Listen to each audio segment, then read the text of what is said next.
De facto world 12. Өнөөгийн Польш түүх, урлаг, шинжлэх ухаан, аж үйлдвэр болон Монгол Польшийн хамтын ажиллагааны тухай. Товч түүх. Польшийн түүх нь ард түмнийхэн төсвөр төвчээрийн бодит илэрэл юм. 966 онд гүн Мешко нэгдсэн Польш улсыг байгуулжээ. Улмаар 1386-аас 1572 онуудад буюу Ягеллоны хаатын үед одоогийн Польш, Литва, Чех, Унгарын нутаг дээр Европын хүчирхэг улсын нэг болсон. 1569-с 1795 онуудад байгуулагдсан Польш-Литвийн Commonwealth буюу хамтын нөхөрлөлийн жилүүдийг ардчил соёлын хөгжлийн алтан үе гэдэг. Орос, Прус, Австри 3 Польшийг 1772, 1793, 1795 онуудад дахин хувааж ноёргосон тул 123 жилийн турш Польш гэж тусгааруулж байсангүй.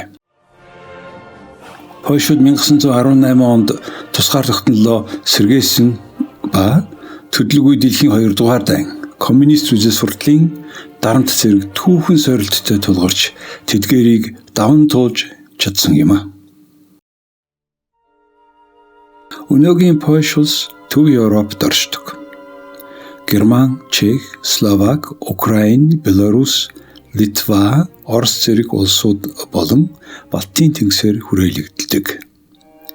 Нийт 313 км², Европын 9 дахь том, Монгол улсаас 5 дахин бага газар нутагтай. Байгаль газар зүүн хувьд өргөн уудам тал толгод голлож өмнөд хэсэг нь уулархаг Карпатын болон Сүдетийн нуруу байдаг. Хүн ам нь 38 сая, Европын холбоодоо 5-д ордог. Нийслэл Варшава 2 сая хүнтэй улс төр эдийн засаг соёлын түвэн. Бас Краков, Гданьск, Вроцлав, Познан зэрэг түүх соёлын баялаг уламжлалыг хадгалсан орчин үеийн өндөр хөгжилтэй том хотууд бий.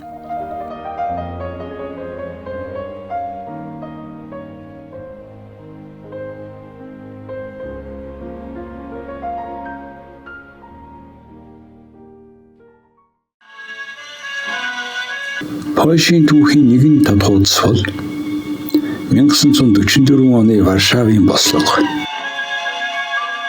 Польшийн эсрэг улсын хөдөлгөөн буюу босгочдын айрам 63 хоногийн турш нацист Германы эзэн дөрвөн биелэгчдийн эсрэг тэмцсэн. Германы эсрэгүүд тэднийг нухчин дарж Варшав хотын 85%-ийг дэлбэлж үнсэн товрог болгосон юм. Ялагдсан ч энэ бослого нь Польшуудын эрх чөлөө үндэсний нэгдлийн бэлэг шүндэг болж үлджээ. Энэ Варшав хотын 2 том жуулчдад очдог газар байд юм байна. Нэг нь еврейчүүдийн музей гэж байдаг юм байна. Нөгөөх нь 1900 энэ Польшууд Варшавын бослогын музей гэж байгаа. За энэ болохоор яг 44 онд болсон. 44 онд немцүүд Польшуудыг устгаж эхэлсэн. Хотыг устгаж эхэлсэн. Яагаад гэвэл Польш бол одоо ариун үндэстэн биш. Ариун үндэстэн гэдэгт нь одоо энэ баруун Европынхаа орж исэн. Зүүн Европынх ялангуяа Польшууд, Оросууд, Украинууд бүгдээрээ хүн биш гэж үзэж ирсэн. Тийм учраас тэднийг газартай тэгшлэх хэрэгтэй. Хот нь болохоор зүгээр хөдөөнийх нь газар байх ёстой гэж үзэж ирсэн. Нэг талаасаа. Нөгөө талаасаа 44 он гэхэд нөгөө Сталинградын дараа немцүүд ялагдаад ер нь бол өшөөг авч хэлсэн. Оросууд баруун энэ Вислаг голоо чинь баруун ирэг дээр нь ирсэн байсан. Тэгээд энэ зүүн иргээс нь ахуулаад авж болох хулгайлж болох бүх юмыг авч ачаад тэгээд хотын энэ байшин болгонд руу өрөмдөж ягаад дэлбэрт бодис хийж ягаад дэлбэлээ яваад ирсэн юм байна. Тэгээд сая энэ музей үзэхэд энэ дотор үнэхээр Варшав гэж тэгэхэд сая 200 мянган хүн байсан энэ улсын нийслэлийг үндсэнд устгасан байгаа. Тэгээд бараг 1000 хүн үлдээгээд хүн амьдрах ямар ч боломжгүй. Үнэхээр тийм үндсэн товрог болгоод газартай тэгшлээд хайцсан байна. 80% гэж байгаа шүү. Тэр ийм аимшигтай улс орныг соёл иргэншлийг нь устгаж ийсэн. Тэрнийхэн төлөө тэртээ рүү алгадна гэдэг иргэдэн улам зориг ороод маш хүчтэй баслаг гарч ирсэн байна. Энэ тухай энэ музейд гарч ийн ер нь Польшийн түүхийг польшуудыг ойлгох гэвэл бас энэ музейг үзэх хэрэгтэй гэж харж байна. Warsaw became the capital of the Kingdom of Poland and Lithuania in 1596. Because in 1596, the king, Sigismund III Vasa, who was an elective king of Poland, moved his capital from Kraków, which was the then capital, until then capital of Poland, into the castle in Warsaw. And then this castle was destroyed during the Second World War. It was completely destroyed in the Second World War. Yes, because before the Second World War, this was where the president of Poland, of the Second Republic of Poland, had his office. So there was a symbol of statehood of the Polish state. And the Germans did not appreciate that because in their idea, anything eastwards of Berlin was to be devoid of culture and civilization. We could say that. So for them, Warsaw was supposed to only be a small village settlement of a few thousand people. They did not want it to be a capital of, well, before the Second World War, 1.5 million people lived here. Then it was rebuilt in 1970s. There were some protests against the communist government because at that time you had the communists in power in Poland. The people who were thinking about reconstructing the castle used this time of upheaval to negotiate with the communists, and one of the concessions that the communists have decided to give to the people was that they will rebuild the royal castle. So it is exactly the type, shape, color as it was before. So they went back, when they were reconstructing the castle, they went back not to how it used to look like before the war, but how it used to look like in the times of the last king of Poland, Stanisław August Poniatowski. So to the times of the end of the 18th century. When they were reconstructing the old town that we see here, the old town is also a reconstruction. They went back even further, well, they went back to around that time as well, but for example, the city walls that we see here, those were not here in the 18th century. Those are they come from around the 14th, 15th century, and they were just reconstructed to give the tourists an idea of how the city could have looked like. I see. What is that building about on the left side, right side? This is St. Anna's Church. So it's a very big church. Yes, it's a church over there. You see the entrance over there with the columns. This is the entrance to the St. Anna's Church. Okay, looking at that, what are those red buildings? The red buildings are just the rooftops. So most of the Warsaw Old Town is known for the red rooftops. They will have either red or green if it's like, for example, the Cathedral of St. John that we'll see later. But these small buildings, usually 2-3 stories, they would have just this kind of tiles on the roof that would be red in color. What is that big structure? The big structure over there is the national stadium built for the Euro Cup 2012, which we co-hosted with Ukraine. So Poland and Ukraine co-hosted the tournament in football and soccer. 1980-ад онд Лех Валенсигийн удирдлагын дор Солидарност хөдөлгөөнгөрнөж ардчилын төлөө тэмцлийг эхлүүлэн 10 жилийн дараа коммунист чиглэмийг нураан унахад хүргэжээ.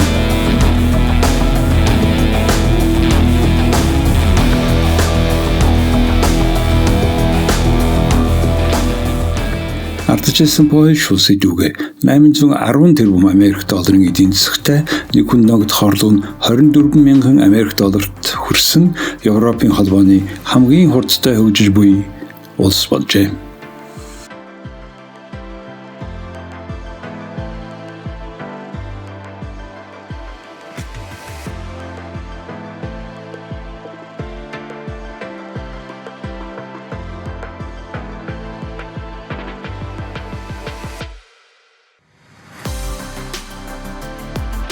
Хөдөө аж ахуй.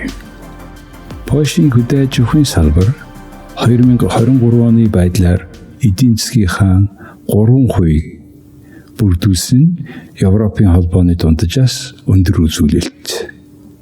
Энэ салбар өндөр бүтээмжтэй. Ялангуяа ургацын гарц, малын тооны өсөлт нь өндөр.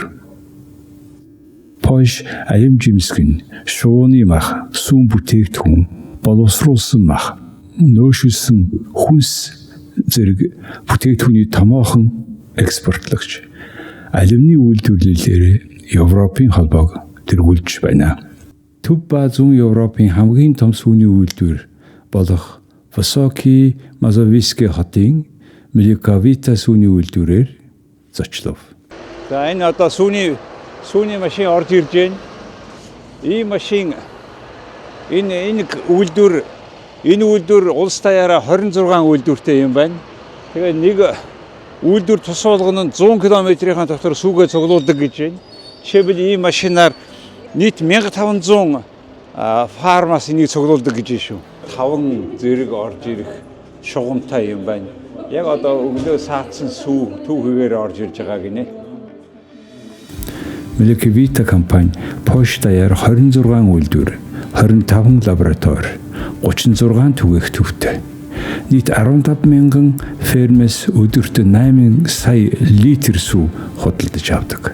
5,000 ажилтнтай 1800 нэр төрлийн сүү бүтээгдэхүүн үйлдвэрлэдэг. Нийт орлого нь 2022 онд 2.2 тэрбум евро байсан. Меликовита нийт бүтээгдэхүүнийхээ 30%-ийг гадаадын 160 орнд экспортлдог.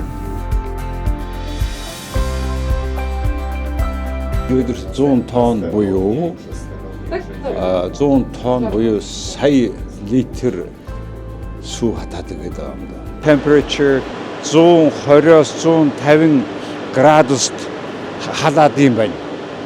Тэгээ тэр үйлдвэр нь бол зөвхөн энэ headquarters буюу хамгийн том энд байдгийн байна. Бусад нь тэр 20 хэдэн үйлдвэр чинь тийм чадваргүй. Тийм учраас сүүнийхээ хагасыг аваад хагасыг наашгаа явуулдаг гэж хэлж байна. Энэ хараа литр бол энэ шуутай болгонд нь 25 кг байгаа гинэ. Тэгээд шоколад үйлдвэрлэдэг янз бүрийн ийм хүнсний бүтээгдэхүүн үйлдвэрүүд ийм том бөөнөр нь авд юм байна. Тэгээд энэ 25 кг-аар багцсан ийм хүүдийн хуурай сугууд ингэж хийдэг юм байна шүү дээ. Том хэрэглэгч байдаг учраас ингэж томоор авдаг тийм. Ийм тусгай савнд хийдэг юм байна хараа. Давхар ингэ хийцэн ингээд 25 кг-аар баглаад тэгээд yes. Here we have blue, here we have blue. Closing. Machine does. Heating. Heating, I see. За ингээд Англи, Франц хэлээр хийсэн бүтээгдэхүүнүүд байна. Тэгээд энийг ингэж өөрөөр нь багцлаад нэг pallet гэж ийм болгоод тэгээд сая Франц хэлээр ягаа хийсэн гэсэн Сенегал руу явуулдаг гинэ. Гэх мэтээр энэ хуурай сүү хэрэгцээтэй оронд нь энийг гаргадаг юм байна гэж ойлголоо.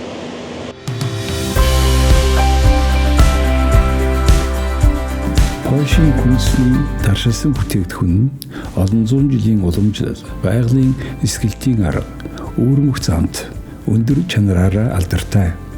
Жишээ нь Братия Урбаник компани.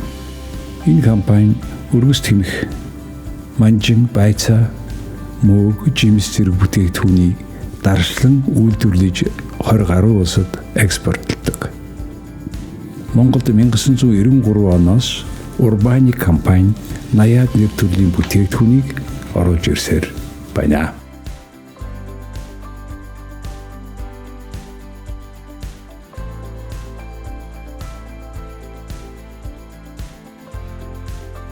Эмийн үйлдвэрлэл.